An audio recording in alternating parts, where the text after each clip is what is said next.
Ved I, hvad vi gør nu? Vi gør det endnu bedre. Ved I, hvad vi gør? Vi tryller de 3 kort tilbage igen, til hun kun har 11. Jeg har jo fornemmelse, at det bliver svært. Jeg har jo fornemmelse, at de ikke tror mig. Hvis du lige har lyst til at tage kort frem og tælle dem.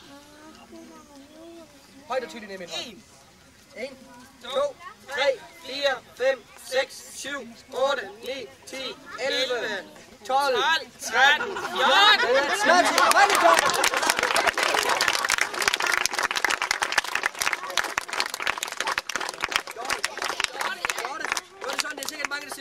Henning, hvor kan man få sådan en lille sødt mælkevind? Jeg vil gerne have sådan en lille sødt mælkevind. Jeg vil nødt til at sige til jer folk, hvis det ikke er rigtig dyr. Mere.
Tager der hørelse det her.